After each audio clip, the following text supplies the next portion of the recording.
나는 우리 집에 천사 같은 누나가 하나 있어요. 천사예요. 올해 환갑이에요. 이 누나가 평생 살면서 한 번도 싸운 적이 없어요.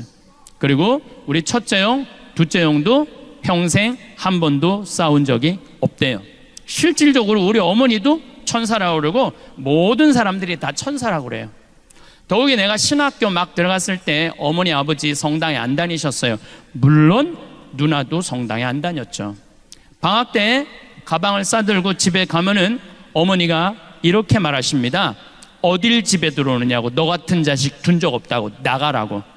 그럼 나는 뒤도 안 돌아보고 그 가방을 들고 누나네 집으로 갔어요. 그럼 누나가 100년 손님 맞이하듯이 나를 맞이해 줬어요. 조카가 3살, 5살 있었는데 한 번도 나한테 귀찮은 내색을 한 적이 없어요. 맛있게 음식 차려주고 용돈도 많이 줬어요. 용돈도. 그러니까 저는 신학생 때도 그렇게 집에서 쫓겨나고 다녔는데도 택시 타고 다녔어요. 저는 버스 안 타고 다녔어. 누나가 용돈을 많이 줘갖고 그렇게 천사 같은 누나 그리고 세월이 30년이 흘렀어요. 그리고 누나는 환갑이 됐어요. 근데 가만히 올해 3월 달에 생각을 해보니까 천사 같은 누나한테 한 번도 내가 잘해준 적이 없어. 말로만 천사 같은 누나 그랬지. 그래서 이번 3월 달에 제가 크게 마음을 먹고 누나 통장에 1,000만 원을 선물로 보내줬어요. 1,000만 원을. 좀 마음이 좀 위로가 되잖아요. 나도 이제 누나한테 잘해줬으니까. 여러분들이 박수를 쳤지만은 사실은 박수 칠 일이 아니에요. 이제 7월 11일이 내 영명축일인데 베네딕도 우리 누나는 내 영명축일 때 20년 동안 매년 100만 원씩 꼭 예물을 갖고 왔어요. 매년 예물을. 그러니까 나는 아직도 누나한테 받은 거 반도 못 갚은 거예요. 여러분들도 인생을 살면서 여러분들한테 잘해준 사람들이 있을 거야. 그렇죠?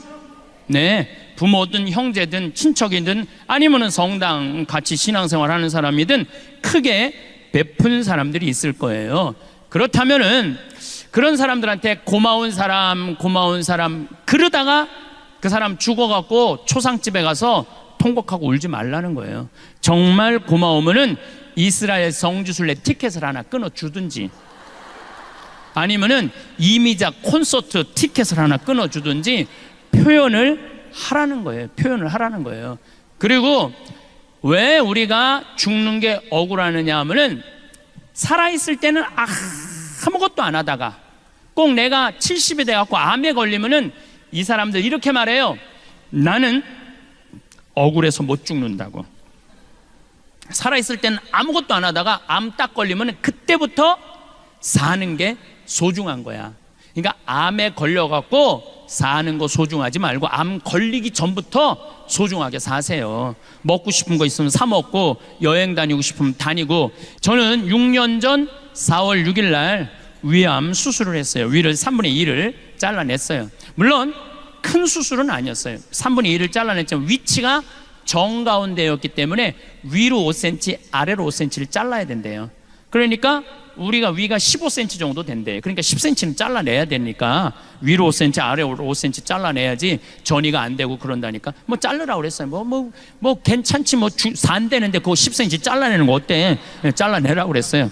그런데 수녀님이 저를 담당하던 수녀님이 신부님 같은 분 처음 봤대요. 왜 처음 봤냐 그러니까 무섭지 않냐? 뭐가 무서우냐? 내가 2월 달에 진단을 받았는데 수녀님한테 그러더래. 내 수술 날짜 언제냐? 4월 6일이라고. 내가 강의 몰아서 4월 3일까지 강의하고 4월 3일 날 밤에 들어가겠다. 그리고 수술 끝나고 4일 만에 나 강의가 있어서 나가겠다. 나갔어요. 그랬더니 또 수님 전화 왔어. 신부 왜 병원 안 오느냐고. 내가 병원을 왜 가냐 그러니까 요즘 수술하면 호치켓으로 찍어요. 이 자르는 거 이렇게 15cm 정도 자른 거 이거 호치켓으로 찍어요. 그 호치켓을 띠로 왜 안 오느냐고. 내가 거기 갈 시간이 어디. 내가 집에서 가위로 다 잘랐다. 걱정하지 말아라. 걱정하지 말아라. 그랬더니 수녀님이 신부님 무섭지 않냐고, 두렵지 않느냐고. 죽는 거 전이 되고 그럴 수 있는데 신부님 너무너무 자연스럽게 어떻게 그렇게 하나도 무섭지도 않고 걱정도 하지 않고 자기 귀찮게도 안 한다는 거예요. 전들 왜 밤에 걱정하지 않았겠어요? 전들 왜 고민하지 않았겠어요? 죽으면은 어떻게 하나 걱정했죠. 그런데 46년의 인생을 돌아보니까 50개 나라를 다녔더라고요. 50개 나라를. 원도 한도 없이 돌아다닌 거예요. 한도 없이. 그리고 본당 신부 2번을 했는데 정말 교우들 원도 없이 사랑했고 사랑받았고 5년 2번을 본당 신부를 했는데, 그리고 평창에 들어가서 산 지 6년, 46살 땐 6년, 7년째 됐는데, 생각해보니까 우리 천주교 교우들만 평창에 오는 게 아니에요. 개신교 신자들, 불교 신자들, 한 번은 한 5명이 와갖고 책 사인을 해주는데 세례명 되려니까 세례명이 없다는 거. 왜 세례명이 없냐 그러니까 자기네들 개신교 신자라는 거예요. 근데 어떻게 5명이나 몰려가려니까 자기네는 내 팬이라는 거예요. 그래서 자기네들 온다는, 정말로 한 번에 200명씩 올 때 개신교 신자들이 평균 5명에서 10명이 와요. 개신교 신자들이 평균. 그리고 뭐 전 세계에서 우리 교포들 다 오고, 모든 교우들한테 이렇게 행복 나눠줬으면 됐지. 뭘 내가 또 가만히 생각해보니까 내가 또 올해 한 20년 더 산다고 한들 인류를 구원할 것도 아니더라고. 보니까 별로 달라질 것도 없더라고. 내가 오래 산다고 그래도 뭐 이 정도 가도 되겠다, 이런 생각이 들었어요. 그래서 뭐 별로 그렇게 뭐 가는 것에 대해서 막 애타거나 억울한 게 없더라고요. 딱 하나 마음에 걸리는 게 있었어요. 어머니 아버지 너무 오래 살아, 좀 빨리 갔으면 내가 좀 편안할 텐데. 저는 그래서 수술하고 난 다음에 부모님한테 연락했어. 나 위암 수술했다고. 뭐 좋은 게 있다고 그걸 연락을 해. 내가 부모님한테 앞서는 거 하나가 마음에 걸렸지 다른 건 하나도 마음에 걸리는 거 없어. 언제든지 떠날 수 있어. 언제든지. 예. 여러분들 오래 사는 게 좋아요? 막 75살서부터 90살까지 막 치매 걸려갖고 막 벽에 똥칠해가면서 막 자식들 서로 원수 만들고 막 이 요양원 저 요양원 떠돌아다니면서 오래 사는 거 좋아요? 그건 사는 게 아니에요. 누죽걸산이라고 그랬어요. 이 사자성어예요. 누죽걸산. 이 무슨 뜻이냐면 누우면 죽고 걸으면 산다. 그래서 누죽걸산이야. 누죽걸산. 내 얘기는 무슨 얘기냐면은 안 죽으려고 애쓰고 그럴 것도 없어요. 돌아다닐 수 있을 때까지 돌아다니다가 먹고 싶은 거 먹고 성지순례 다닐 거 좋은데 경치 좋은데 돌아다닐 거 다 돌아다녀. 다 돌아다니다가 86살에 자다가 죽어. 그냥 자다가 86살에 자다가 죽어. 그래서 제가 보기엔 여기 오신 분들 가운데 많은 경우 여러분들 자다가 죽을 사람들이 많아요. 네, 자다가 죽을 사람들이 많아. 오래 사는 건 좋은 게 아니에요. 여러분들 사는 날까지 어떻게 사는 게 좋아? 건강하게 살고, 사는 날까지 기쁘게 살고, 사는 날까지 행복하게 사는 거예요. 아까도 잠깐 말씀드렸지만은 제가 성지순례 500만 원 들여서 가라고 그럴 때 신부님 팔자 좋은 소리 하지 마세요. 그 돈이 어디 있어요? 여기 있는 분들 뒤지면 다 나와요. 네. 뒤지면 다 나와요. 뒤지면 다 나오고 15% 이자 준다면은 그거 갖다가 낼 사람들 많어. 그래갖고 써보지도 못하고 날리지 말고 성지순례 한 번 더 갔다 오고, 아니 뭐 이스라엘뿐만 아니라 우리나라에도 좋은 성지들 얼마나 많아요. 오랜 성지 가갖고 기도하면 대사까지도 교황님이 내놨잖아요. 그러니까 쓰세요. 쓰면서 돌아다니면은 여러분들은 나중에 죽을 때 억울해서 못 죽는다고 그런 소리 안 하세요. 그래서 죽는 거는 하나도 무서운 게 아니다. 죽기 전까지는 안 죽을 것이고 사는 날까지 즐겁게 살고 죽으면 어디 간다? 천국에 간다. 그런데 뭐가 그렇게 죽는 게 무서워? 그렇죠? 이제는 죽는 거 해결됐죠? 네, 좋아요. 이제는 여러분들 기쁘게 웃으면서 죽을 수 있으리라 믿습니다. 네, 이번에 수원에서 아주 재미난 일이 있었어요. 재미난 일이에요. 한 전례 분과장이 교우들을 꼬신 거예요. 나한테 돈 주면은 이자 15% 주겠다고. 그래서 교우들이 5천만 원, 1억, 2억을 맡긴 돈이, 그 전례 분과장한테 맡긴 돈이 얼마냐면은 300억을 맡겼대. 300억을. 그래갖고 사기로 드러나서 이 사람 지금 두 번째 재판을 받고 있다고 그래요. 내가 그 본당 신부한테 직접 들은 얘기예요. 자, 여러분들 1억 주면은 15% 이자 줄게 하고 꼬셔갖고 1억 받은 사람이 나쁜 사람이에요. 1억 맡겨갖고 15% 이자 받겠다고 1억 맡긴 사람이 나쁜 사람이에요. 그렇죠? 여러분들도 당연히 그렇게 생각하죠? 맡긴 사람이 나쁜 사람이에요. 맡긴 사람. 이 사람은 분명히 거의 이 중에 반 이상은 냉담할 거예요. 성당에 나갔더니 사기꾼만 있더라. 자기가 잘못한 건 모르고 사기꾼만 있더라. 누가 욕심 핀 거예요? 맡긴 사람이 욕심 핀 거예요. 제 얘기가 그 얘기예요. 그 1억 맡길 돈 있으면은 그 돈 있으면 이스라엘 성지순례를 20번을 갔다 와라 이거예요. 20번을. 이스라엘 성지순례 20번을 왔다 가면은 그분은 예수님하고 트고 지낼 수 있다니까. 냉담도 안 하고. 제가 이스라엘 성지순례 5번 지금 갔다 왔는데 예수님하고 거의 틀라고 그래. 지금 트기 일보 직전이야. 여러분들, 재물을 어떻게 쓰느냐는 참 중요해요. 재물을 내가 돈 욕심 펴갖고 나 맛있는 것도 안 사 먹고 여행도 아니고 아무것도 안 하고 끝까지 돈 욕심만 내는 사람은요, 끝에 건질 게 아무것도 없는 사람들이에요. 건질 게 아무것도 없는 사람이에요. 제가 평창 생태마을 피정이 연말까지 다 찼어요. 예, 그래서 이제 9월 달에 또 오픈하면은 재미난 게 올 9월 달에 내년 피정을 오픈을 하거든요. 그러면 한 달 만에 다 차요. 근데 우리 집에 피정은 화요일, 수요일이 1박 2일이야. 목요일이 당일 피정이고 오늘 200명이 또 들어와요. 금, 토, 일, 2박 3일. 2박 3일인데 어떤 사람들이 제일 행복한가 봤더니 금, 토, 일 오는 사람들이 제일 행복한 사람들이야. 왜 금, 토, 일 오는 사람들이 행복한가 가만히 봤더니 밥을 무려 6끼를 안 하더라고. 밥을 6끼를 안 하더라고. 근데 금, 토, 일 2박 3일에 피정하는데 피정비가 얼마냐면 8만 원이에요. 8만 원.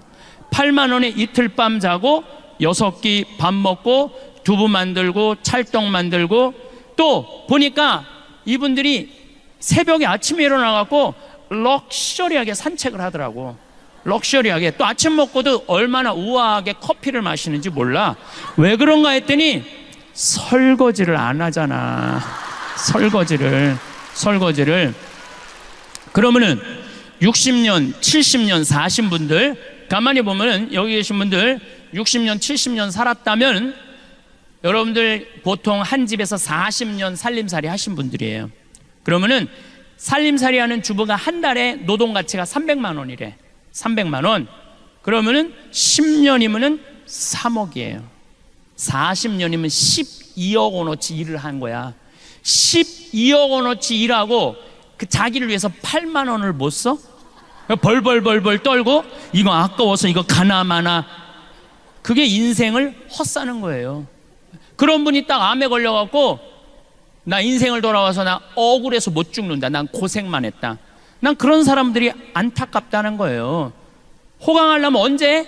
지금 하세요. 지금. 나중에 죽기 직전에 호강하려고 애쓰지 말고. 예. 그래도 죽는 게 싫어. 왜 죽는 게 싫으냐면 이 모양 이 꼴로 살다가는 죽어서 지옥에 갈까봐. 여러분들 사형수들이 왜 죽는 게 싫은 줄 아세요? 사형이 결정됐고 막 목매로 올라갈 때 왜 안 죽으려고 뻗팅기는 줄 아세요? 왜 그러느냐면 죽어서 어디 갈 거라고 생각해?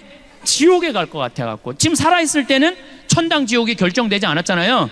근데 마태복음, 얘네들이 또 성서는 잘 알아요. 마태복음 25장에 이 왼쪽에 있는 사람들한테 악마와 그의 졸도들을 가두려고 준비한 영원히 꺼지지 않는 속으로 가라. 그러니까 영원히 꺼지지 않는 불구덩이 속에 떨어질까봐 안 죽으려고 그러는 거예요. 안 죽으려고.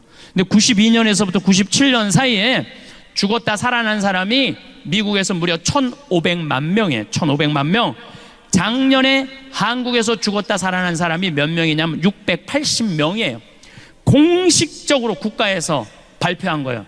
사망 선고했는데 살아난 사람이. 우리 수원교구에 1년 후배 신부가 지난 3월 달에 심장마비로 죽었어요. 배드민턴 치다가. 그래갖고 별짓을 다 했는데 안 살아났어요. 근데 마침 그 배드민턴장에 심장 충격기가 있어서 그거 가지고 살아났어요. 이게 죽었다가 살아난 사람들이 많은 거예요. 이렇게 죽었다가 살아난 사람들이 살아 딱 깨어나갖고 이상한 말을 하기 시작하는 거예요. 무슨 말을 하느냐면은 내가 죽었더니 하늘나라 갔다 왔다. 하늘나라를 가는데 가는 그 속도가 어마어마하게 빠르대요. 어마어마하게. 근데 이렇게 보면은 인생 뒤가 다 보인대. 뒤를 보이는 순간 자기가 잘못한 거 잘한 거 한순간에 자기가 다 판단한대요.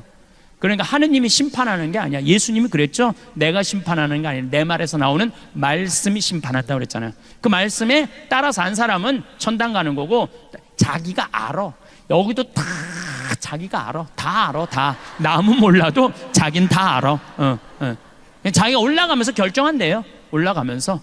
하늘나라 올라가면은 기가 막히게 아름다운 정원, 아름다운 음악, 아름다운 향기, 기가 막힌 향기. 그리고 하늘 한가운데 하느님으로부터 오는 빛을 보는 순간 그 존재의 충만함을 느낀대요. 존재의 그게 바로 지복, 직관이야. 천국에서 최고 행복한 건, 최고의 복은 직관, 하느님을 직접 보는 거예요. 여러분들 하느님 직접 보면 행복할 것 같아요? 안 행복할 것 같아요? 환장할 거예요. 환장. 행복 정도가 아니라 하느님을 직접 보면은. 토마스 아퀴나스 성인이 숨마 테올로족대라고 신학 대전을 쓰셨는데 탈원 상태에서 하느님을 만나요. 살아있을 때 이렇게 말해요.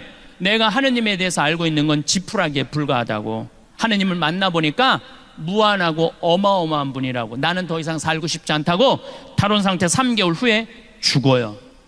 그러니까 구약성서에서도 하느님 보면 죽는다는 말이 그 말이야. 혹시 여기 있으면서 나 하느님 한번 보면 원이 없겠다 그런 분들 봐요. 근데 조건이 있어. 보면 죽어.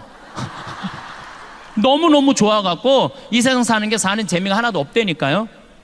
그만큼 좋다는 거예요. 그런데 이 사람이 심장마비로 뭐 물에 빠져 이제 죽었는데 이 사람 하늘나라에서 그리고 죽은 형제 친척들 아름다운 빛을 비치고 있어서 너무 좋은데 살아있는 사람들이 이 사람 심장마비로 죽었다고 그걸 그냥 심폐소생술을 하고 막 이 심장 충격기를 대서 살려내는 거야. 너무너무 하늘나라에서 영원히 있고 싶은데 육신을 살려내면은 돌아와야 된대요. 돌아와야 된대. 오고 싶지 않아도. 그래서 돌아와갖고 이 사람들이 말을 하기 시작하는 거야. 말을 하게. 내가 하늘나라를 봤다. 근데 한두 명이 얘기하는 게 아니야. 수많은 사람들이 얘기를 하니까 대개 죽은 사람 살려내기가 제일 쉬운 게 심장병 환자를 살려내기가 제일 쉽대요. 그래서 심장 전문의들이 2,000명을 찾아가서 물어본 거야. 당신 정말로 어떻더냐? 그랬더니 경험을 얘기를 한 거야. 내가 그 책 CD 미국 가갖고 다 사갖고 와서 읽고 있어요. 근데 거의 12가지 공통적인 경험을 하고 오는 거예요. 하늘나라에 대한 환상적인 경험을. 근데 죽은 사람의 90%는 하늘나라를 경험하고 오고 10%는 지옥을 경험하고 오는 거예요. 그러면 웬만하면은 천국에 간다는 얘기예요. 웬만하면.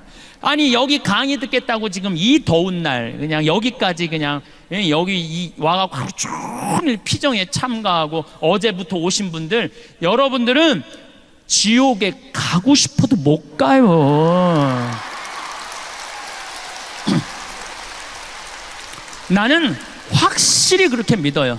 여러분들은 지옥에 가고 싶어도 못 가요. 저는 매년 똑같은 주제로 강의를 합니다. 2년 전에는 죽음 껴안기, 작년에는 삶 껴안기, 올해는 자신 껴안기라는 주제로 이렇게 강의를 하고 있습니다. 이게 쭉 연관성이 있기 때문에 이렇게 강의를 하고 있습니다. 아마 올해는 출판사에서는 삶 껴안기라는 책이 아마 나오리라 생각을 합니다. 우리 인간한테 죽음의 문제만 해결되면은 사는 게 편안해져요. 죽음의 문제만 해결되면은. 근데 한국 사람들은 참 죽는 거 싫어하죠. 참 죽는 거 싫어해요.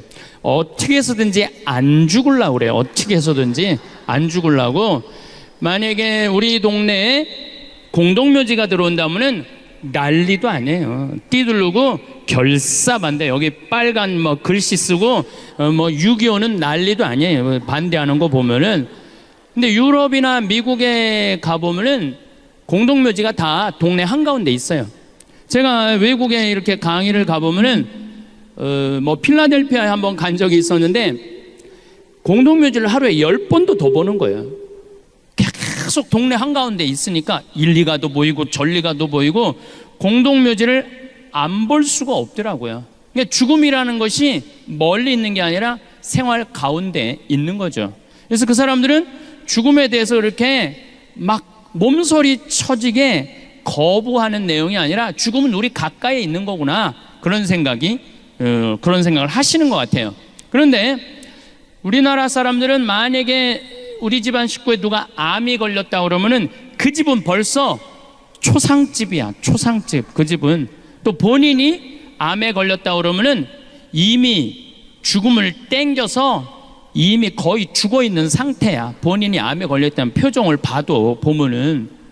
근데 우리 인간이 죽는 거 무서워할 필요가 하나도 없어요. 왜 죽는 걸 무서워할 필요가 없느냐 하면은 우리 인간은 죽기 전까지는 절대 안 죽어요. 여기 계신 여러분들 죽기 전까지는 절대 안 죽어요. 예. 제가 외국 강의 다닐 때마다 또 아프리카 봉사활동 갈 때마다 100시간 정도 비행기를 타요. 100시간 정도면 5일을 하늘에 떠 있는 거. 5일을 하늘에 떠 있는데 어떤 때는 큰 비행기를 타고 어떤 때는 프로펠러 비행기를 탈 때도 있어요. 근데 작은 비행기를 타면은 난기류에 걸릴 때가 있어요. 난기류에 걸리면 비행기가 정말로 올라갔다 내려갔다 뭐 커피잔이 쏟아지고 막 이러거든요. 막 사람들이 막 불안에 떨고 막 비명 지르는 소리가 막 들리더라고요. 근데 저는 참 그런 분들 보면 안타까워요. 아직 비행기가 떨어지지도 않았는데 왜 불안하고 초조하냔 말이야. 언제부터 불안해하면 돼? 떨어지기 시작하면 그때부터 불안하면 돼. 아직은 떨어지지도 않았는데 불안하고 초조해. 그런 마음을 가지고 여행을 다니니까 참 편안해요. 참 편안해요. 죽기 전까지는 절대 안 죽는다, 이런 생각을 하고 비행기를 100시간을 타니까 무서울 게 하나도 없더라고요. 그래도 죽는 게 싫어. 왜 죽는 게 싫으냐면은 사랑하는 사람과의 이별 때문에 그래요. 죽으면은 더 이상 사랑하는 남편, 사랑하는 자식, 사랑하는 부모, 사랑하는 아내 못 보기 때문에 그래요. 근데 초상집에 가면 참 안타까운 게 살아있을 때는 개, 닭 쳐다보듯이 쳐다보다가 꼭 죽고 나면은 땅을 치고 통곡하는 사람들이 많아요. 왜 벌써 죽느냐고. 조금만 더 살았으면 내가 잘해줬을 텐데. 잘해주려면 언제 잘해줘? 살아있을 때 잘해주면 되죠. 죽고 난 다음에 왜 통곡을 하고 우느냔 말이에요. 제가 평택에서 본당 신부할 때 중풍 걸리는 할머니가 한 분 계셨어요. 70살이었는데 신부님, 한 달에 한 번 나 찾아오는 건 신부님밖에 없어요. 아들이 하나 있는데 10년 동안 한 번도 안 찾아왔다는 거예요. 한 번도. 너무너무 내가 고맙다는 거예요. 근데 그 할머니가 돌아가셨어요. 초상집에 갔는데 그 영정사진 앞에서 통곡을 하고 우는 자식이 하나 있더라고요. 10년 동안 안 찾아온 자식이. 그런데 그 자식이 내가 잊지를 못해, 이렇게 말하더라고요. 왜 벌써 죽느냐고. 조금만 더 살았으면 내가 돈 벌어서 효도했을 텐데. 전 속으로 그 자식 보러 이런 생각을 했어요. 너는 엄마가 80에 죽어도 똑같이 말할 자식이야. 80이 10년 후에 죽어도 왜 벌써 죽느냐고. 조금만 더 살았으면 내가 돈 벌어서 효도했을 텐데. 혹시 여기 계신 여러분들 자식들 가운데 지금 찾아오지도 않고 용돈도 안 주고 효도도 하지 않는 자식들 있어요. 저 자식이 나중에 돈 벌면 나한테 효도하겠지 라고 기대하고 있는 분들은 어린 반푼어치도 없는 생각을 하고 있는 거예요. 지금 효도하지 않는 자식은 나중에도 효도하지 않아요. 프란치스코 교황님이 올해 자비의 해를 선포하셨어요. 아시죠? 네, 올해는 은사가 많은 해예요. 자비회를 선포하셨는데 교황님이 자비회를 선포하면서 책을 한 권 내셨어요. 근데 제가 그 책을 읽어보니까 맨 앞에 아주 재미난 얘기 두 가지를 하셨어요. 하느님이, 예수님이 얼마나 자비로우신 분이냐. 요한복음 4장 8장 얘기를 해요. 요한복음 8장에 간음한 여자 얘기가 나와요. 여자가 간음을 했어. 사람들이 돌로 쳐 죽이려고 그래. 요즘 어젠가 그제도 박유천이라는 스타가 어떤 여자하고 어쩌고 저쩌고 온 국민이 관심이 많고 죽일 놈 살릴 놈 막 그러잖아요. 그래갖고 돌로 쳐 죽이려고 그래. 근데 예수님이 나서서 돌로 치지 마라, 이 사람. 내가 보호할 거야. 참 이거 보통 용기가 아니에요. 다 쳐 죽이려고 그러지. 가늠한 사람 딱 붙잡고 내가 보호할게. 이거 쉬운 일이 아니에요. 그러니까 예수님 우리가 상상하는 거 이상으로 우리를 사랑한다는 거예요. 혹시 여기 계신 분들 중에 내가 가늠해서 나 맞아 죽을 것 같아. 누가 여러분들을 지켜줄 것 같아요? 예수님이 지켜주는 거예요. 그만큼 우리를 사랑한다는 거예요. 근데 한술 더 떠갖고 요한복음 4장에 보면 사마리아 여자 얘기가 나와요. 이 우물가에서 이 여자하고 예수님이 무슨 얘기를 하냐면은 구원과 경배를 얘기를 해요. 구원과 경배를. 근데 이 여자는 결혼을 6번째 한 여자예요. 결혼을 6번째 한 여자, 결혼을. 여러분들 요즘 이혼은 어때요? 나는 이혼 괜찮다고 생각해요. 이혼. 아니 지금 30살에 결혼을 했고 100살까지 살면 한 남자하고 어떻게 70년을 살아요. 이거는 정말 너무너무 힘든 일이에요. 저 신부가 미쳤나? 이혼을 괜찮다고 그러고. 여러분들 우리 이혼하는 거 법적으로, 교회법적으로 아무런 문제 없어요. 여러분들은 어떻게 알고 있어요? 이혼하면 안 되는 걸로 알고 있죠? 이혼하는 거 아무 문제 없어요. 뭐가 문제냐면 재혼할 때 교회법에 걸리는 거예요. 재혼할 때 걸리는 거예요. 이혼하고 혼자 사는 거는 괜찮아. 이혼하고 혼자 살고 성당 나가고 성추행하고 다양할 수 있어요. 예, 그러니까 이혼은 괜찮아. 이혼은 그러니까 걱정하지 마. 이혼은 이혼은 괜찮은데, 자, 이혼까지는 우리가 이해가 되는데 재혼을 해서 산다. 우리는 안 돼도 세상 사람들은 재혼하는 것도 괜찮아요. 세상 사람들은. 그런데 만약에 저 여자가 3혼을 하고 산다. 어떻게 생각해요? 조금 고개가 갸우뚱하죠? 만약에 4번째 남자하고 살고 있다. 그럼 어때요? 약간 좀 그렇죠. 5번째 남자하고 산다. 이건 가능한 거리를 두고 싶은 여자예요. 6번째 남자하고 산다. 아예 안 보는 게 나아요. 그런데 예수님은 그 6번째 남자하고 사는 여자하고 하늘나라를 얘기를 해요. 하늘나라를. 당신의 성서에 보면 어떻게 보면 첫 제자라고 표현을 해요. 첫 여제자가 6번째 이 남자하고 사는 여자야. 그런 사람도 예수님은 사랑한다는 거예요. 혹시 여기 계신 분들 중에 6번째 남자하고 사는 분들 계세요? 그러니까 여러분들 웬만하면 다 하늘나라 갈 수 있다는 거예요. 여러분들은 뉴스에만 안 나오면 돼. 뉴스에만 안 나오면 돼. 그러니까 죽는 거 무서워하지 말라고요. 여러분들 죽어서도 어디가? 천당 가기 때문에 그래. 천당 가기 때문에.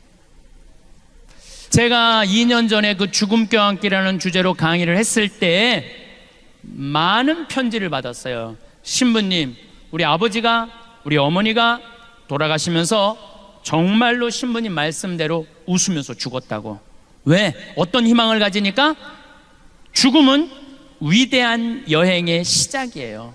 어디로 떠나는? 하늘나라를 향한 위대한 여행의 시작이야. 그러니까 웃으면서 죽어야지. 그걸 벌벌벌벌 떨면서 죽으면 어떻게 해요? 여러분들 이 자리에 왜 나와 있어요? 어디 가려고 나온 거야? 하늘나라 가려고. 근데 웃으면서 가야지. 벌벌벌벌 떨면서 가면 되겠어요? 안 되겠어요? 그렇죠. 근데 잘 죽는 사람들은 어떤 사람이 잘 죽느냐면 잘 사는 사람이 잘 죽어요. 그럼 우리나라 1살서부터 30살 행복해요? 30살서부터 60살 행복해요? 60살서부터 120살 행복해요? 제가 왜 120살이라고 그러냐면은 이제는 120세 시대예요. 며칠 전에 미국에서 한 제약회사에서 FDA에 천천히 늙는 노화약을 등록을 했어요. 네, 제가 이 내셔널 지오그래픽에서 봤어요. 그리고 확실히 천천히 능력약이 이제는 나올 거예요. 2040년이 되면은, 이제는 2040년이래봤자 이제 몇 년 남은 거예요? 한 23, 4년밖에 안 남은 거예요. 그러니까 여기 60살 되신 분들은 앞으로 60년 더 살아야 돼. 60살 되신 분들은 60년 더 살아요. 살고 싶지 않아도 시대가 그렇게 돼버렸어요. 시대가. 그러면은 1살서부터 30살은 뭐 해야 되는 나이냐면은 엄마 아빠랑 친구들이랑 먹고 마시고 놀아야 되는 때예요. 저는 요즘 점점 이 생각이 많이 들어요. 인생에 있어서 가장 중요한 건 먹고 마시고 노는 일이에요. 만약에 이걸 못하잖아요? 그럼 죽을 때 이런 말을 해요. 나는 제대로 먹지도 못하고 마시지도 못하고 놀지도 못하고 난 억울해서 못 죽는다, 이 소리 하는 거예요. 인생에 있어서 가장 중요한 건 뭐냐면은 먹고 마시고 노는 일이에요. 누구하고 먹고 마시고 놀아요? 친구들하고 먹고 마시고 노는 거예요. 오늘 여러분들 강의 듣고 은혜, 성령대 은혜 너무너무 받았어. 그래갖고 여기저기 올림픽 저 야구장 앞에 가고 아무나 붙잡고 당신 오늘 나하고 먹고 마시고 놀자, 그럼 미친놈 취급당하죠. 누구하고 먹고 마시고 놀아? 친구하고. 근데 이 세상에서 가장 친한 친구는 부모요, 형제예요. 그럼 우리나라 초등학교 애들이 엄마 아빠랑 먹고 마시고 놀자 그랬더니 이놈 새끼야, 너 지금 먹고 마시고 놀 시간이 어딨어? 너 지금 빨리 학원 가야지. 내가 요즘 영어학원 다니는데 어제도 그 영어학원 갔는데 초등학교 1학년 애들이요, 가방을 2개를 매요. 뒤에 하나 앞에 하나. 초등학교 1학년 애가, 어떤 애는 여행용 가방을 끌고 엘리베이터에 들어오는 거, 여행용 가방을 끌고. 초등학교 1학년 애가, 그럼 걔는 내가 어저께 5시에 갔는데 그 시간에 학원 들어가면은 엄마 아빠랑 먹고 마시고 놀 시간이 어딨어?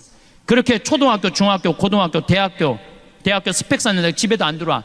그러면은요, 이미 엄마 아빠하고는 친구 아니에요. 부모도 아니에요. 아무것도 아니에요. 요즘 애들이, 여러분들 20대 애들이 왜 자기 애들 컴퓨터 게임 할 때 운다고 애 떨어뜨리는 줄 알아요? 자기 엄마 아빠하고 어떤 추억도 없기 때문에 자기 새끼도 새끼처럼 안 보이는 거예요. 사랑을 받았어야지 사랑을 할 거 아니에요. 사랑을 받았어야지. 근데 엄마 아빠랑 먹고 마시고 논 적이 없어, 이런 애들은. 그러니까 엄마들이 이렇게 얘기해. 너 지금 먹고 마시고 놀지 말고, 응? 4당 오락이야. 4시간 자면 합격하고 5시간 자면 너 떨어져. 그래갖고 서울대학 가갖고 뼈가 빠지게 스펙 쌓고 삼성에 취직해서, 그러고 난 다음에 먹고 마시고 놀아. 그럼 1살서부터 30살은 누가 보상해 줄 거예요? 그때 아무것도 안 하는 애들. 우리 생태마을에 직원이 40명이에요. 생태마을에 직원이 40명이에요. 이제까지 이력서가 이렇게 쌓여 있어요.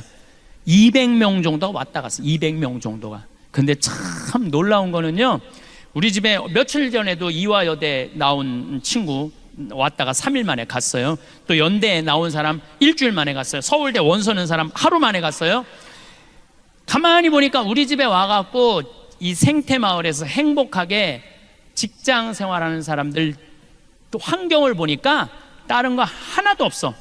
엄마 아빠랑 먹고 마시고 논 애들이 생태마을에서도 일 잘하고 잘 살아. 아무리 좋은 대학을 나와도 엄마 아빠랑 먹고 마시고 놀지 못하는 애들은 우리 생태마을에 와서도 먹고 마시고 놀지 않아요. 그래서 저는 우리 직원들 첫 월급은 서울대학을 나오든 연대를 나오든 일반 지방대학을 나오든 중학교를 나오든 초등학교를 나오든 월급을 똑같이 줘요. 절대 좋은 대학 나왔다고 월급 많이 안 줘요. 왜? 매주 띄우는데 뭐하러 서울대 졸업장이 필요해. 매주만 잘 띄우면 됐지. 그러니까 일을 잘하는 사람이, 어떤 사람이 일을 잘하나 봤더니 행복한 사람이 일을 잘하더라고요. 행복한 사람이. 지난주에 영월 고용노동부에서 우리 생태마을에 감사가 나왔어요. 우린 엄연한 직장이니까, 회사니까 고용노동부에서 감사가 나왔는데, 감사 나온 사람이 우리 직원 월급표를 보고 깜짝 놀라는 거예요. 진짜 이렇게 주냐? 진짜 이렇게 주냐고. 우리는 직원들 이렇게 관리 직원들이 6천만 원이에요. 연봉 한 달에 최소한 500만 원 정도 나가요. 그래서 400만 원, 300만 원. 첫 월급이 200만 원이고 잘하는 애들은 30만 원, 40만 원을 6개월이면 230, 40만 원 그냥 올려줘요. 근데 그것도 기준이 보면은 행복한 애가 월급도 빨리 올라가. 공부 잘하는 애가 빨리 올라가는 게 절대 아니에요. KBS에서 재미난 실험을 했어요. 초등학교 6학년 성적표 IQ 좋은 애, 성적 좋은 애, 생활기록부 좋은 애 30년 후에 추적을 해봤어요. 얘네들이 어떤 애들이 돈 잘 벌고 이혼도 안 하고 자식들하고 잘 사나 봤더니 IQ 좋은 애도 아니고 성적표 좋은 애도 아니고 생활기록부 좋은 애들이 다 나중에 잘 산다는 거예요. 그러니까 여러분들 지금 대한민국이 완전히 잘못 생각하고 있는 거예요. 이놈 새끼야 공부 잘해야지 나중에 고생 안 하고 살아.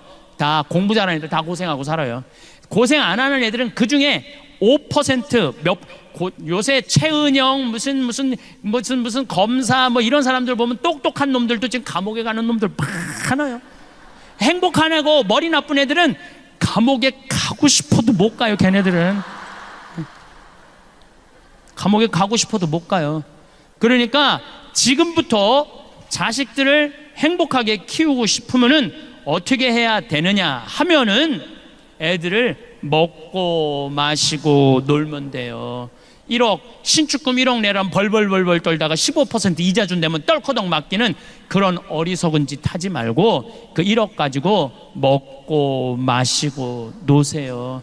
그게 행복의 시작이에요. 그러면은 30살서부터 60살은 행복하냐? 30살서부터 60살 이때도 뭐 해야 되는 나이냐면 먹고 마시고 놀아야 되는 때예요.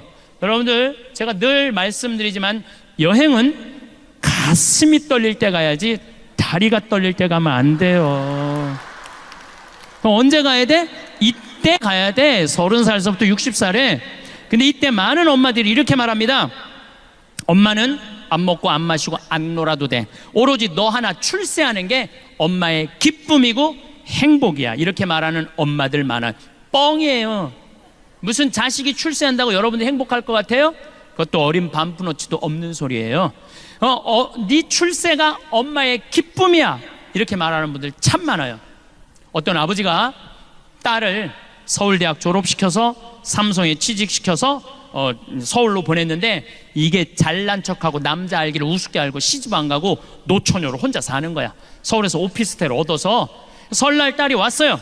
아버지가 속상하잖아. 이렇게 공부를 잘 가르쳐놨는데 혼자 사니까. 그래서 딸한테 아버지가 이렇게 말합니다. 네가 뭐가 부족해서 혼자 사냐?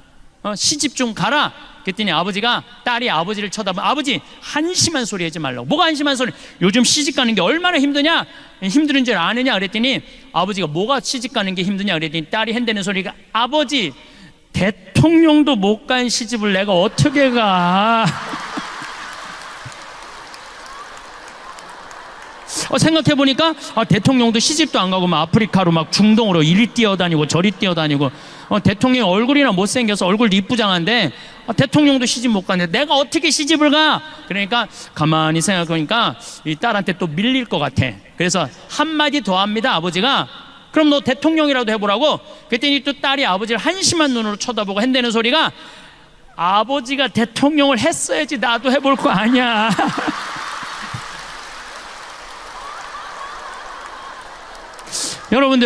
여러분들은 자식들을 대통령 되라 그러기 전에 자식을 대통령을 만들고 싶으면 여러분들이 먼저 대통령이 돼야 돼요. 자식을 출세시키고 싶으면 누가 먼저 출세해야 돼? 여러분들이 먼저 출세를 해야 돼요. 자식을 행복하게 키우고 싶으면 누가 먼저 행복해야 돼? 여러분들이 먼저 행복해야 돼요. 애가 10시까지 공부하고 왔는데 엄마는 그냥 머리에 하얀 띠 두르고 왔어? 엄마는 안 먹고 안 마시고 안 놀아도 돼. 너 하나 행복하는 게 엄마의 소원이야. 그런 평생 인상 쓰고 사는 엄마한테 자식 자라니 자식이 행복할 수 있겠어요? 행복할 수가 없어요. 저는 요즘 우리 교회 우리 수원교구도 그렇지만 청소년이 문제라고 그러는데 난 거기에 동의할 수 없어요. 청소년이 문제가 아니에요. 누가 문제냐면은 청소년을 키우는 부모들이 문제예요. 청소년이 성당을 안 나온다고 그러는데 그것도 내가 보기에는 청소년들의 문제가 아니에요. 부모의 문제예요. 여러분들 중학교, 고등학교만 올라가면은 어떻게 해요? 은근히 애가 엄마 내일 월요일 날 시험인데 나 도서관 가야 돼. 그러면은 부모가 나 너 시험 못 봐도 돼. 나 너 꼴등해도 돼. 하지만 줄미사 빠지는 엄마는 용서 못 해. 너는 신앙이 이 세상에 살면서 가장 중요한 거야. 너 꼴등해도 돼. 너 미사 나가. 이러면은요 애들 다 성당 나가요. 근데 여러분들 은근히 중학교만 올라가면은 눈 감아요. 타협하는 거예요. 타협하는 거예요. 중학교 고등학교 때는 네가 대학 들어가야 되니까 성당 잠깐 쉬어. 영원히 쉬는 거, 영원히 쉬는 거예요. 그러니까 애가 문제가 아니라니까요. 그 애를 키우는 부모가 문제예요. 여러분들 자식들 구원받고 싶으면 누가 먼저 구원받아? 여러분들이 먼저 구원받아야 돼요. 그러면 60살에서부터 120살은 행복해요? 60살에서부터 120살? 나는 자식 출세하는 것만 봐도 내 행복이야 라고 말하는 분들 늙어봐요. 절대 그렇지 않아요. 어떤 욕심이 생기느냐 하면은 자식이 좋은 대학 다니고 좋은 직장에 취직하잖아요. 그럼 바라기 시작해요. 보상 심리가 생겨요. 저렇게 잘 컸는데, 저렇게 잘 나가는데 내가 갈비가 먹고 싶으면 저 자식이 와서 사주겠지, 이런 생각을. 내 주머니에 돈이 있어도 안 사 먹어요. 자식이 와서 사줄 때까지. 내가 사 먹는 건 자존심 상해. 왜? 내가 저 자식을 저렇게 잘 키워놨는데 저 자식이 와서 사줘야지, 이런 생각을 해. 내 주머니에 돈이 있어도. 근데 여러분들 자식이 무당이에요? 막 일하다가 오늘 엄마가 갈비가 먹고 싶네? 내가 가서 사줘야지, 이렇게 생각하는 자식은 대한민국에 한 명도 없어요. 지금 갈비 먹고 싶은 거 누구만 알아? 나만 아는 거, 나만. 그럼 누가 사줘야 돼? 내가 사줘야 돼. 내가. 누구 돈으로? 내 돈으로. 무슨 돈으로? 집 잡혀서. 그러면은 다 해결되는 거예요. 그런데 절대 자기 돈으로 가서 안 사 먹어요. 그리고 끊임없이 원망해요. 끊임없이 자식들 욕해요. 그리고 자기 인생까지 인생 헛살았다고 그래. 참 어리석은 사람들이에요. 제 강의를 듣고 그래, 내 돈으로 사 먹으면 되지. 그리고 내 돈으로 사 먹은 분들이 나한테 편지하고 찾아오고, 심지어는 개신교 신자들은 용돈도 갖고 와요. 뭐 지난주에 100만 원, 200만 원 받아서 개신교 신자한테 찾아와서. 그런데 그거 뭐 돈 받았다고 박수 받으려고 그러는 게 아니에요. 자, 그분들이 나한테 하는 얘기, 공통적인 얘기 두 가지가 있어요. 첫 번째, 내 돈으로 사 먹어 보니까 자식 원망을 안 하게 되더래요. 찾아오거나 말거나 원망을 안 하게 되더래요. 두 번째, 내 돈으로 내가 사 먹어 보니까 남은 인생은 누가 책임질 수 있다? 내가 책임질 수 있다는 생각이 들더래요. 여러분들 60살서부터 120살까지 자식이 효도하지 않으면 불행하고, 자식이 효도하면 행복해요? 왜? 내 60년의 인생을 자식한테 떠맡겨. 그것도 나쁜 거 아니에요? 여러분들 자식들 중에 태어나고 싶어서 태어난 자식이 있어요? 한 명도 없어. 한 명도. 여러분들이 좋아서 난 거야. 여러분들이 좋아서 난 거야. 그걸 기껏 키워놓고 너 남은 인생 60년 책임져.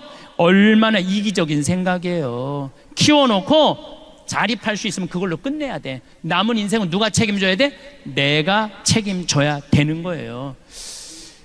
여러분들은 자식 생각하면 막 행복하고 기분 좋고 뭐 때로는 마음 아프고 그러죠. 요즘은 과학이 발달해갖고 뇌 촬영이 가능하대요. 사랑의 감정이 촬영이 가능하대요. 요즘은 기가 막힌 세상이 된 거예요. 그래서 부모가 자식 사진을 이렇게 바라볼 때 뇌 촬영을 해보니까 전기가 팍팍팍팍 튄대. 잘된 자식은 자랑스러워서 팍팍팍팍 튀고, 못된 자식은 안타까워서 팍팍팍팍 튄대요. 직접 실험을 뇌 촬영을 해본 결과. 그런데 자식이 부모 바라볼 때 뇌 촬영을 해보니까 아무 반응이 안 일어난대. 아무 반응이 안 일어난대요. 여기 계신 여러분들 지금 60, 70, 80 넘어가신 분들, 자식들이 지금 50, 60 되신 분들 많을 거예요. 그분들은요, 여러분들 살아있는지 죽어있는지도 모르는 경우도 많아요. 제가 말씀드리잖아요. 120살 먹은 엄마가 90살 먹은 아들이 너무너무 목소리가 듣고 싶어 힘겹게 전화를 했어요. 아들아, 나 네 목소리 너무너무 듣고 싶다. 너 요즘 밥은 잘 먹고 잘 지내니? 그럼 90살 먹은 아들이 당황한다니까요. 어? 엄마가 아직도 살아있었나? 이제 당황한다니까요. 예. 그쯤 되면은 부모가 살았는지 죽었는지도 몰라요. 예. 이번 어버이날 때도 밥 굶은 할머니들 많을 거예요. 아침에 밥 하려고 그랬더니 할아버지가 애들 올 텐데 무슨 아침을 해. 그냥 놔둬. 올 때까지. 애들 오면 먹지 뭐. 그랬어. 근데 점심 때도 아무 연락이 없어. 어떻게 할까 여보? 그냥 귀양 기다리는 거 저녁까지 배 고파서 그냥 확 먹어. 그런데 저녁에 5시쯤 아들이 전화해서 아버지 내가 너무 바빠서 못 갔어요. 통장에 10만 원 넣어드릴게요. 맛있는 거 사서 드세요. 이미 기분 잡쳤어. 무슨 밥은 그냥 굶는 거예요. 그냥 어버이날하고 기다리지 말고 누가 와서 사줄 거 기다리지 말고 먹고 싶으면 누가 와서 사 먹어? 내가 사 먹으면 돼요. 내가 사 먹으면 돼. 사람의 마음속에는 때때로 보이지 않는 빚이 쌓입니다. 그것은 은행에서 빌린 돈도 아니고 누군가에게 받은 물건의 값도 아닙니다. 바로 하지 못한 말들입니다. 고맙다는 말 한마디를 하지 못한 채 시간이 흘러버렸을 때 그 말은 마음속에 무거운 돌처럼 남아 우리를 짓누릅니다. 사랑한다는 표현을 미루다가 영영 기회를 놓쳤을 때 그 후에는 평생을 따라다니는 그림자가 됩니다. 우리는 흔히 생각합니다. 나중에 시간이 나면 그때 가서 천천히 이야기하면 되겠지. 좀 더 여유로워지면 그때 마음을 전하면 되지 않을까. 하지만 삶이란 것은 우리의 계획대로 흘러가지 않습니다. 내일이 오늘과 같으리라는 보장은 어디에도 없습니다. 그래서 감정은 지금 이 순간에 표현되어야 합니다. 살아 숨 쉬는 지금 이 시간에 전달되어야만 그 온기가 상대방의 마음에 닿을 수 있습니다. 고마움을 느끼는 순간이 있다면 그 자리에서 바로 말해야 합니다. 사랑하는 마음이 있다면 오늘 표현해야 합니다. 내일로 미루면 그 감정은 조금씩 식어갑니다. 그리고 어느새 우리는 그 감정조차 잊어버리고 맙니다. 하지만 더 큰 문제는 상대방이 언제까지나 우리 곁에 있으리라는 보장이 없다는 것입니다. 어느 날 갑자기 그 사람이 떠나버리면 우리는 평생 그 말을 하지 못한 것을 후회하며 살아가게 됩니다. 이런 후회는 단순한 아쉬움이 아닙니다. 그것은 마음의 빚입니다. 갚을 수 없는 빚입니다.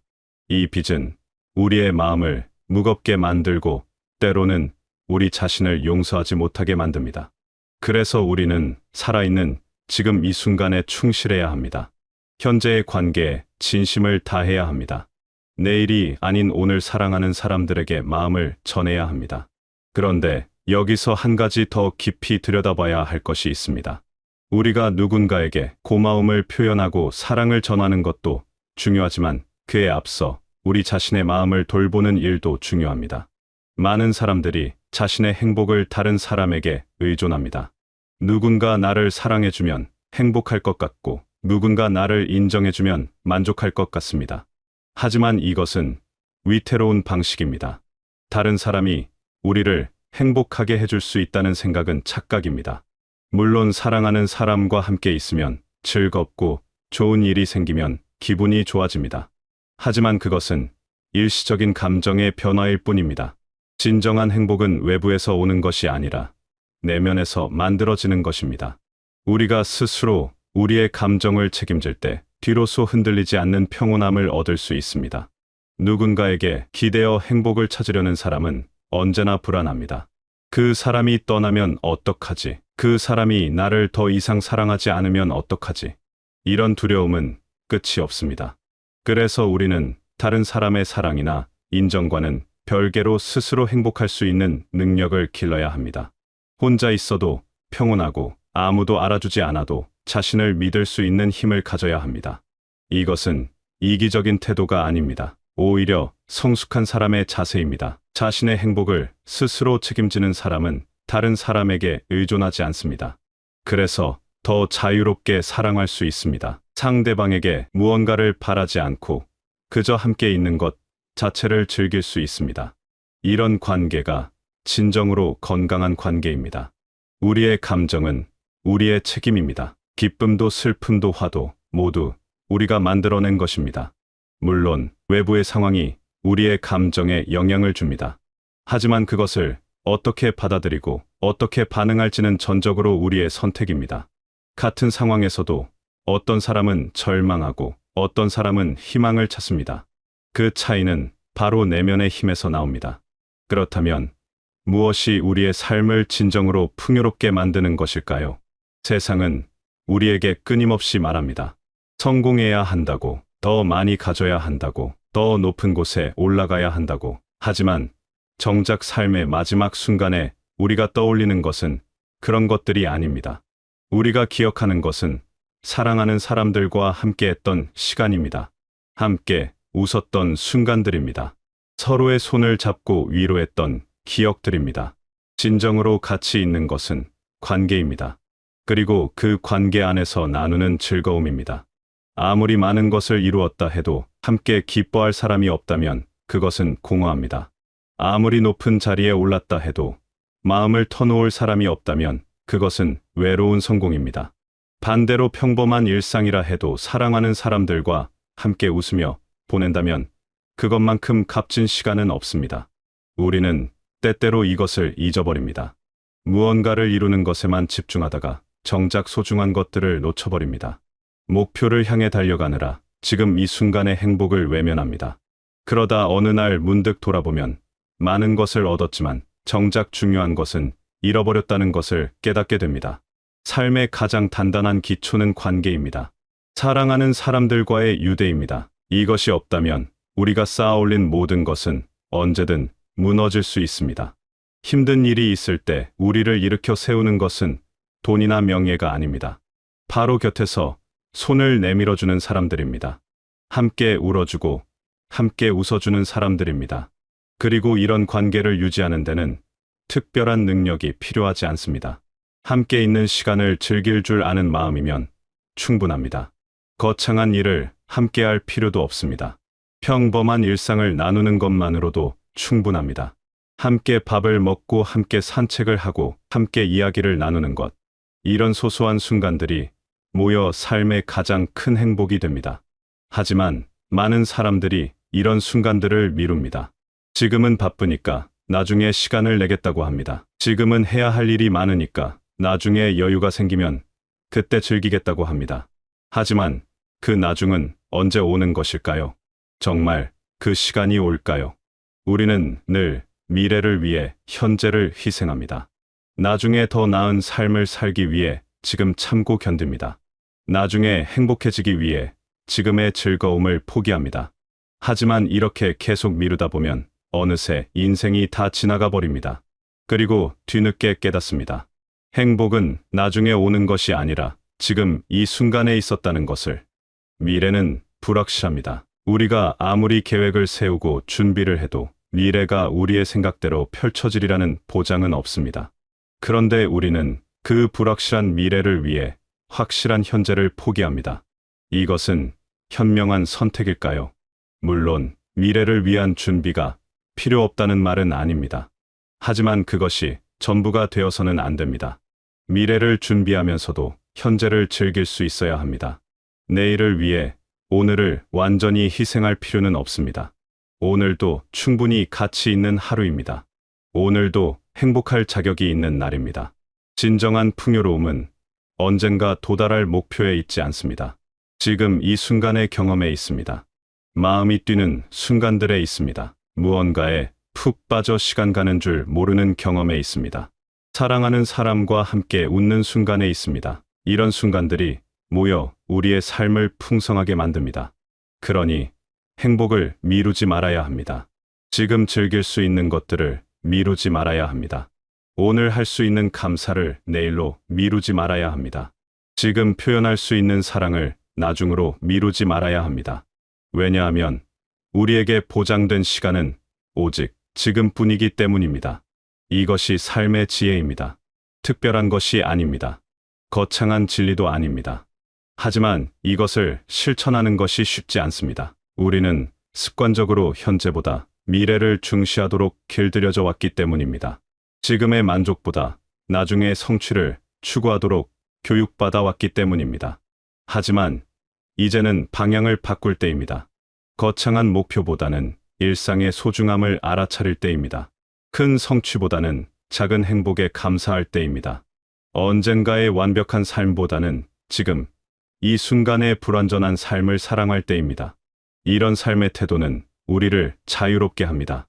끊임없이 무언가를 이루어야 한다는 강박에서 벗어나게 합니다. 다른 사람과 비교하며 조급해하는 마음에서 벗어나게 합니다. 그리고 지금 여기에 충실할 수 있게 합니다. 결국 삶이란 거대한 목표를 향해 달려가는 긴 여정이 아닙니다. 매일매일의 작은 순간들이 모여 만들어지는 것입니다. 그 순간들을 어떻게 채우느냐에 따라 우리 삶의 질이 결정됩니다. 늘 미래만 바라보며 달려가면 정작 소중한 순간들을 놓치게 됩니다. 하지만 지금 이 순간에 온전히 머무를 수 있다면 삶은 그 자체로 충만해집니다. 그래서 우리에게 필요한 것은 일상에서 발견하는 지혜입니다. 아침에 눈을 떴을 때 하루를 살아있음에 감사하는 마음입니다. 사랑하는 사람의 얼굴을 볼 때 그 순간을 온전히 느끼는 마음입니다. 무언가를 하면서 그 행위 자체를 즐기는 마음입니다. 이런 마음이 쌓이면 우리의 삶은 저절로 풍요로워집니다. 이것은 어려운 일이 아닙니다. 단지 조금만 의식을 바꾸면 됩니다. 습관적으로 미래를 걱정하는 대신 현재에 집중하려고 노력하면 됩니다. 남과 비교하며 부족함을 느끼는 대신 지금 가진 것에 감사하면 됩니다. 언젠가의 행복을 꿈꾸는 대신 오늘의 작은 기쁨을 찾으면 됩니다. 이렇게 살아간다면 마음의 빚을 만들지 않을 수 있습니다. 하고 싶었던 말을 하지 못한 채 후회하지 않을 수 있습니다. 자신의 행복을 다른 사람에게 의존하지 않고 스스로 책임질 수 있습니다. 진정으로 중요한 것이 무엇인지 알고 그것에 집중할 수 있습니다. 그리고 무엇보다 지금 이 순간을 온전히 살 수 있습니다. 여러분의 삶이 후회 없는 날들로 채워지기를 바랍니다. 사랑하는 사람들에게 마음을 충분히 전하고 자신에게도 충분히 잘해주기를 바랍니다. 거창한 목표에 매달리기보다는 일상의 소중함을 발견하고 지금 이 순간을 충실히 살아가는 여러분이 되시길 바라겠습니다.